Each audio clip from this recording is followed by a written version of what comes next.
February 12ರಂದು ಉಳಿವಿಯ Shri Channabasaveshwara ಜಾತ್ರಾ ಮಹೋತ್ಸವದ ಅಂಗವಾಗಿ ಈ ಹಳ್ಯಾಳದ ಸಮೀಪ APMC ಹತ್ತಿರ ಒಂದು ಅನ್ನದಾಸೋಹ ಛತ್ರವನ್ನು ಧಾರವಾಡದ ಶಿವಾನಂದ ದೇವಗಿರಿಯವರು, ಸಂಜೀವ್ ಲಕ್ಮನಹಳ್ಳಿ, ಶಿವಪುತ್ರಪ್ಪ ಬಾವಿಗಟ್ಟಿ, ವಿರೂಪಾಕ್ಷಪ್ಪ ಹೊಟಗಿ ಮತ್ತು ಕಿತ್ತೂರಿನ ಶ್ರೀಮತಿ ಸರಸ್ವತಿ ಪೂಜಾರ್ ಅಂತೇಳಿ ಇವರು ಏರ್ಪಾಡು ಮಾಡಿದ್ದಾರೆ.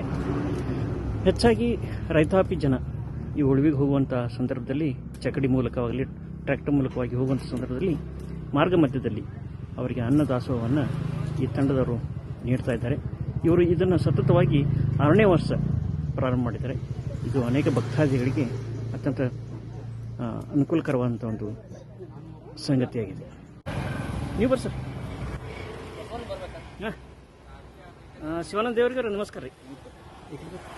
ಸೊ ನೀವು ಸತತ 6ನೇ ವರ್ಷ ಈ ಒಂದು ಅನ್ನದಾಸೋಹ ಕಾರ್ಯಕ್ರಮವನ್ನು ಇಲ್ಲಿ ಏರ್ಪಾಡು ಮಾಡಿದಿರಿ. ನಿಜವಾಗ್ಲೂ ನಿಮಗೆ ಅಭಿನಂದನೆಗಳನ್ನು ಸಲ್ಲಿಸಬೇಕು ಎಲ್ಲ ಭಕ್ತಾದಿಗಳ ಪರವಾಗಿ. ತಮಗೇನು ಅನ್ಸುತ್ತೆ ರೀ ಇದ್ರ ಬಗ್ಗೆ? ಹಾಂ, ನಾವು ತಮ್ಮ ಸಂಪಾದನೆ ಮಾಡೋದ್ರಲ್ಲಿ ಜನ ಬಂದು ಅನ್ನಪ್ರಸಾದ ಸ್ವೀಕಾರ ಮಾಡ್ತಾರಲ್ಲ, ಅದನ್ನ ನಮಗೆ ಖುಷಿ. ಹಾಂ, ಸೊ ಇದಕ್ಕೆ ನೀವು ಸಹಕಾರವನ್ನು ಯಾರ್ಯಾವ ರೀತಿಯಿಂದ ಕೋರ್ತೀರಿ? ತಮ್ಮ ಎಲ್ಲ ಸ್ವಂತ ಖರ್ಚು ಹೇಗೆ? 4 ಮಂದಿ ಕೂಡ ಮಾಡ್ತಾರೆ. ಸೊ ಧಾರವಾಡದ 4 ಜನ ನೀವು? ಧಾರವಾಡದವರು ಎಲ್ಲರೂ. ಹಾಂ, ಶಿವಪುತ್ರಪ್ಪ ಬಾಯಿಕಟ್ಟಿ ಅವರು, ವಿರೂಪಾಕ್ಷಪ್ಪ ಹೊಟಗಿ ಅವರು, ಸಂಜೀವ್ ಲಕ್ಮನ್ ಅವರು, ಸರಸ್ವತಿ ಪೂಜಾರ್ ಮೇಡಮ್ ಅವರು. ಸೊ ಈ 4 ಜನ ಕೂಡಿ ಮಾಡ್ತಾ ಇದ್ದೀರಿ. ಸೊ ನಾನು ಕಳೆದ 5 ವರ್ಷಗಳಿಂದ ನೋಡ್ತಾ ಇದ್ದೇನೆ ನೀವು ಈ ರೀತಿ ಕಾರ್ಯಕ್ರಮ ಮಾಡೋದು. ತುಂಬ ನಿಮಗೆ ಅಭಿನಂದನೆಗಳು.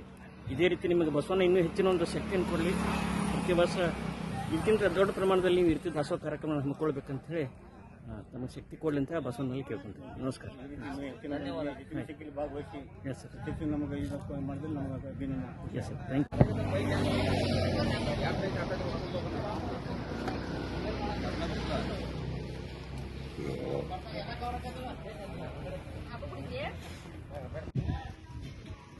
ಯಾರಾದರೂ ಶಿವಾನಂದ ದೇವಗಿರಿ ಅವರಿಗೆ ಧನಸಹಾಯ ನೀಡುವುದಾದರೆ 9449930493 ಈ ನಂಬರಿಗೆ ಫೋನ್ಪೇ ಮುಖಾಂತರ ನೀವು ಧನ ಸಹಾಯ ನೀಡಬಹುದು.